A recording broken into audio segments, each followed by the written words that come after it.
Hello everyone, एक बार फिर से आप सभी का आपके अपने ही चैनल पर बहुत बहुत स्वागत है। ये जो मैं केक बना रही हूँ ना, इसके लिए मैंने जो टिन यूज़ किया है वो 6x6 इंच का स्क्वायर टिन है। अब इसमें मैंने हाफ केजी केक बनाने के लिए स्पॉन्ज रेडी किया है। हाफ केजी से थोड़ा सा ज़्यादा ही वेट का मैंने स्पॉन्ज रेडी किया था। फिर आपने देखा कि मैंने उस स्पॉन्ज को 2 लेयर्स में कट किया। उसके बाद में उस स्पॉन्ज को मैंने सेंटर में से कट करते हुए ना 4 लेयर्स निकाल ली।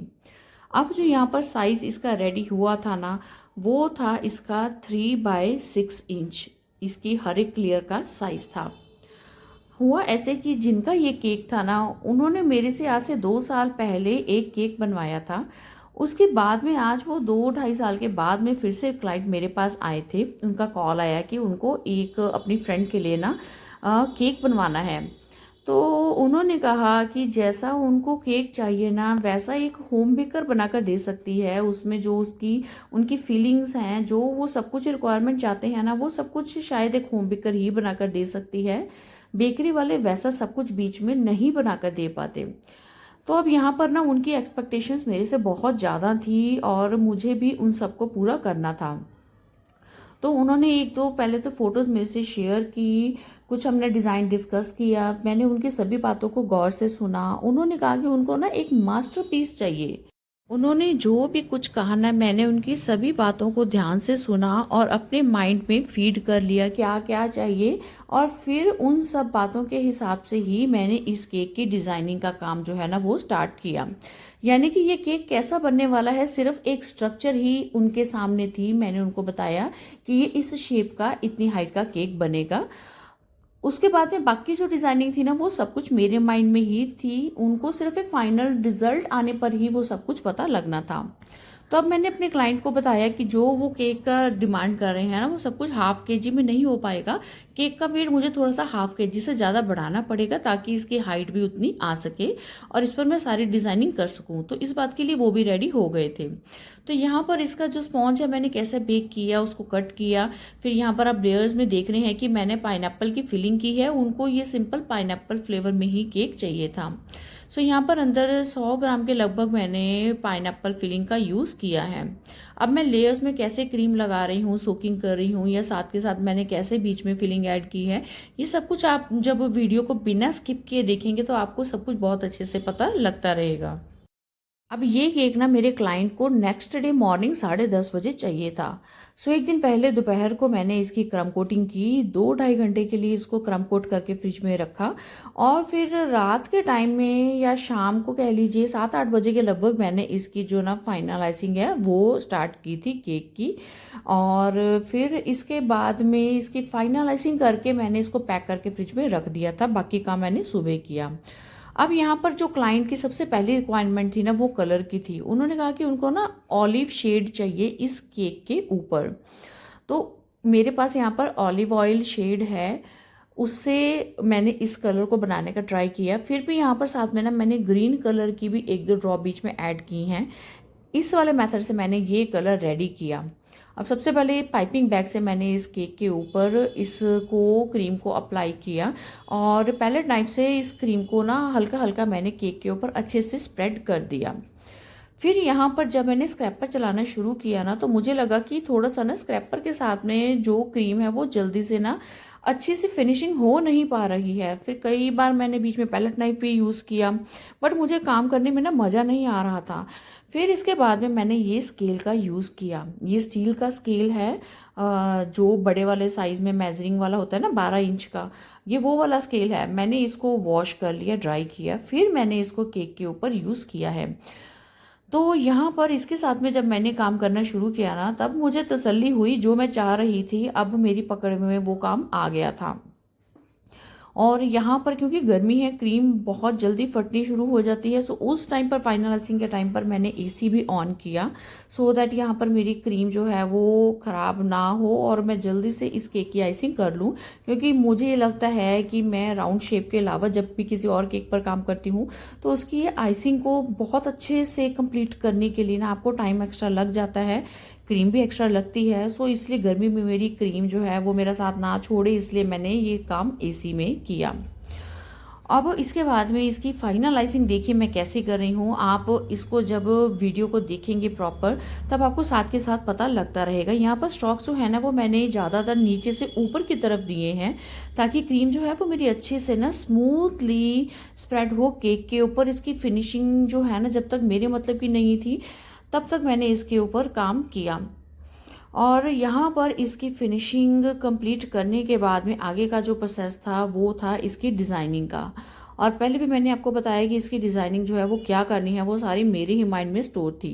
क्लाइंट ने सबसे पहले तो मुझे इसके बेस कलर का कहा कि उनको ऑलिव शेड चाहिए। उसके बाद में उन्होंने कहा कि उनकी फ्रेंड को ना लेवेंडर शेड बड़ा पसंद है, तो इसके ऊपर जो आप काम करेंगे ना वो लेवेंडर शेड के साथ में कीजिएगा। तो यहाँ पर फाइनलाइजिंग करने के बाद देखिए मैंने बोर्ड भी कैसे साफ़ किया है, वो भी मैं आपके साथ में शेयर कर रही हूँ। नीचे वैसे मैंने पाइपिंग कर देनी थी, फिर भी थोड़ा थोड़ा बोर्ड जितना ज़रूरी था वो मैंने बड़े ही केयरफुली स्केल के आगे नैपकिन लगाकर साफ़ किया। अब उसके बाद मैंने यहाँ पर फाइनल डिज़ाइनिंग के लिए पेंटिंग पैलेट नाइफ का काम शुरू होता है। एक तो मैंने यहाँ पर थोड़ी सी ऑफ वाइट कलर में क्रीम बनाई है, और दूसरी जैसे कि क्लाइंट ने कहा था उनको लेवेंडर शेड का ज़्यादा काम चाहिए, सो एक मैंने थोड़ी सी लेवेंडर शेड में क्रीम बनाई है। यहाँ पर मैंने मैजिक का लाइलैक शेड ऐड किया था क्रीम में, ये ऐसी लेवेंडर पर्पल सी शेड की क्रीम बनाने के लिए। तो अब यहाँ पर सबसे पहले तो पेंटिंग पैलेट नाइफ का यूज़ करते हुए मैंने स्ट्रोक्स दिए हैं केक के ऊपर। ये वाला काम मेरा फेवरेट काम है, मुझे ये स्ट्रोक्स पेंटिंग पैलेट नाइफ के साथ में बनाने में बहुत ही मज़ा आता है, क्योंकि मैं समझ गई थी कि मेरे क्लाइंट को क्या चाहिए। सो उसी के अकॉर्डिंग ही मैं सब कुछ अपना काम जो है ना वो पहले ही प्लान कर लिया था, कैसे करना है क्या क्या करना है। बस अब सब कुछ यहाँ पर फाइनली मैं केक के ऊपर कंप्लीट कर रही थी। तो कुछ मैंने स्टॉक जो दिए ऑफ वाइट कलर के साथ में दिए हैं। उसके बाद में मैंने यहाँ पर लेवेंडर शेड का यूज़ किया इस केक की और डेकोरेशन को कंप्लीट करने के लिए। तो इन दोनों शेड्स के साथ में मैंने तो पहले इस केक के ऊपर ना डिज़ाइनिंग कर दी। अब उसके बाद में मैंने यहाँ इस केक के ऊपर ना बास्केट नोज़ल का भी यूज़ किया, उसके साथ में भी थोड़ा सा मैंने पैटर्न डिज़ाइनिंग एक बनाई है इस केक के ऊपर। तो ऑफ वाइट क्रीम के साथ में ही यहाँ पर आप देखेंगे कि कैसे मैंने केक के ऊपर ये स्ट्राइप देते हुए बास्केट नोज़ल के साथ में ये डिज़ाइन जो है एक बना दिया। अब केक के फ्रंट पार्ट पर तो बनाया ही बनाया, टॉप पर भी मैंने ये डिज़ाइन बनाया, क्योंकि मेरे क्लाइंट को ना केक के टॉप पार्ट पर ना कुछ फ्रूट्स भी चाहिए थे।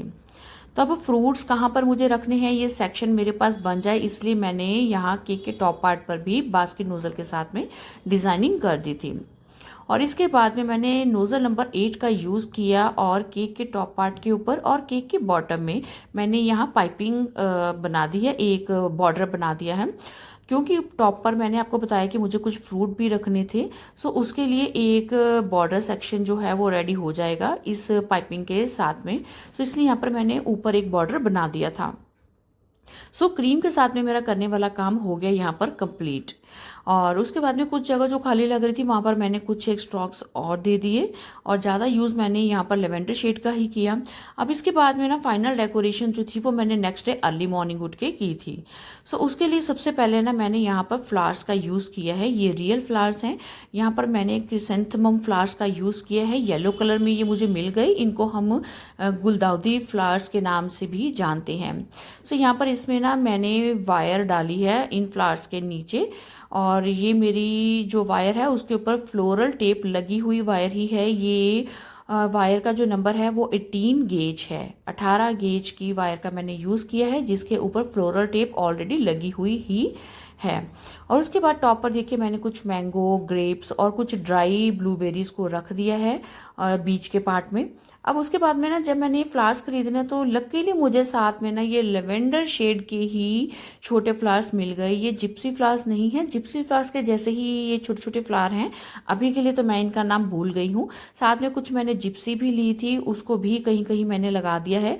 अब ये जिप्सी और ये जो दूसरे पर्पल वाले फ्लावर्स हैं इनको ना मैंने सेलो टेप के साथ में कवर करके छोटे छोटे बंचेस में रेडी किया, और फिर यहाँ पर केक के अंदर मैंने इंसर्ट किया है।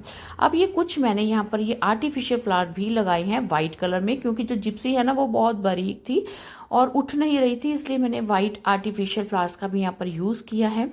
और इस तरीके से मैंने यहाँ पर फ्लावर्स लगाते हुए इस केक की डेकोरेशन को कंप्लीट किया। साथ में हैप्पी बर्थडे का टॉप पर लगाया, और जो जगह खाली थी वहाँ पर मैंने लेवेंडर शेड के साथ में ही और स्ट्रोक दे दिए हैं।